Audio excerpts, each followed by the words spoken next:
Hello, আসসালামু আলাইকুম viewers. আপনারা সবাই কেমন আছেন? আশা করি ভালো আছেন। তো আজকে আমি যাচ্ছি আমার ল্যাপটপটা ঠিক করতে।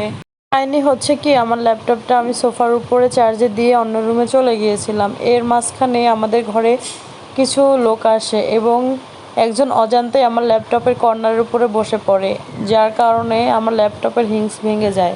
মূলত এটা ঠিক করার জন্যই আমরা বেরিয়ে পড়লাম আগারগাঁওয়ের উদ্দেশ্যে। প্রথমে আমরা কারণবাজার মেট্রো স্টেশনে গেলাম। এটা আমাদের বাসার কাছে হয়, খুব তাড়াতাড়ি আমরা এখানে চলে গেলাম। এখন সময় দুপুর 12টা 5। আমাদের ট্রেন মূলত 12টা 10 মিনিটে চলে আসবে, তাই আমরা তাড়াতাড়ি করে উপরে যাচ্ছি। আমরা পৌঁছানোর সঙ্গে সঙ্গে আমাদের মেট্রো রেল চলে এসেছে। আপনারা দেখতেই পাচ্ছেন, এটা হচ্ছে মেট্রো রেল। এখানে করে এখন আমরা আগারগাঁওয়ে যাব। এখানে উঠে আমরা কিছু ছবি তুলে নিচ্ছি এবং একটা ভিডিও করে নিলাম যাতে এই ব্লগটা করতে পারি। আপনারা দেখতে পাচ্ছেন আমার মেয়েটা অবাক হয়ে তাকিয়ে আছে সবার দিকে।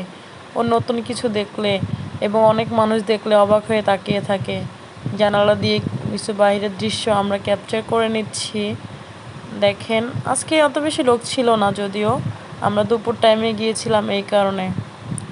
বলতে বলতে আমরা চলে আসলাম আইডিবি ভবনে। এখন আমরা আইডিবি ভবনে 1 নম্বর গেটে চলে যাচ্ছি, কারণ 2 নম্বর গেট দিয়ে গেলে আমার যেখানে যাব ল্যাপটপ ঠিক করতে ওটা একটু ঘোরা হয়ে যায়। এই জন্য আমি 1 নম্বর গেটে ঢুকে খুব সহজে 3 তলায় উঠে যাব। এখান থেকে আমি আমার ল্যাপটপটা কিনেছিলাম, এই জন্য আমি এত দূর থেকে এখানে চলে এসেছি। আমরা এখন 1 নম্বর গেটে আছি। আপনারা দেখতে পাচ্ছেন আর একটা ইম্পর্টেন্ট ইনফরমেশন, যেটা হচ্ছে মার্কেট মূলত সপ্তাহে রবিবার বন্ধ থাকে। এটা সবাই জানাতে চায় যে আইডিবি ভবন সাপ্তাহিক বন্ধ কবে। এটা হচ্ছে রবিবার। এই তো এখন আমরা 3 তলায় চলে যাব, কারণ আমি যে শোরুম থেকে ল্যাপটপ নিয়েছিলাম এটা 3 তলায়। এই আইডিবি ভবনে কম্পিউটার, ল্যাপটপ থেকে যাবতীয় ইলেকট্রিক জিনিস এখানে পাওয়া যায়। এটা অনেক বেশি পরিচিত, আপনারা জানেন। আমি এখন তাকে দেখাচ্ছি আমার ল্যাপটপের এই প্রবলেমটা। এই যে হিংস ভেঙেই গেছে, আপনারা দেখতেই পাচ্ছেন। উনি ল্যাপটপটা খুলে আমাকে বলতেছে, ম্যাডাম দেখেন আপনার ল্যাপটপে এত বেশি পিঁপড়া এবং সঙ্গে ডিম পেড়ে রেখেছে। উনি প্রায় আধা ঘন্টা ধরে আমার ল্যাপটপ থেকে পিঁপড়া বের করতেছিল। আসলে অনেক দিন থেকে ল্যাপটপটা ব্যবহার করা হয় না, তো এই জন্য পিঁপড়া হয়ে এবং ডিমও পেড়ে রেখেছিল। আসলে আমরা যখন ছোট ছিলাম তখন আমার মনে আছে যে আমাদের গ্রামে কারেন্ট ছিল না।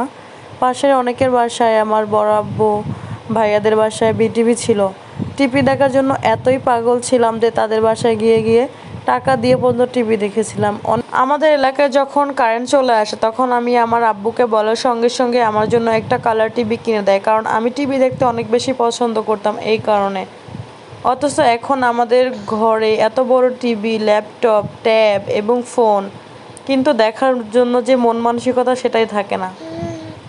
আসলে সময় পরিবর্তন হয়, মানুষও পরিবর্তন হয়, কিন্তু অতীতের কিছু কথা কাহিনী চিরজীবনই মনে থাকে। এটাই হচ্ছে জীবন।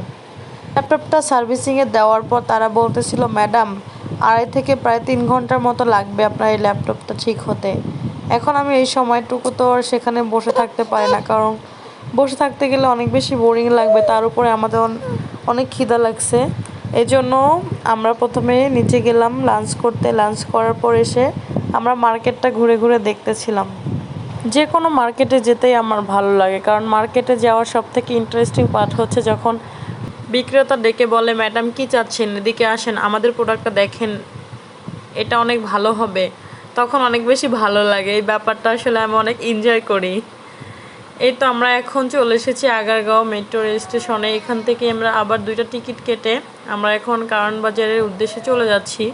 যদিও আমরা সেদিন কারণবাজার না গিয়ে আমরা ফার্ম গেটে নেমে গিয়েছিলাম, কারণ ফার্ম গেটে আমার একটু কাজ ছিল। আর আসার সময় আইডিবি ভবন থেকে আমি একটা আমার ল্যাপটপের জন্য বাংলা কিবোর্ড কিনে এনেছিলাম।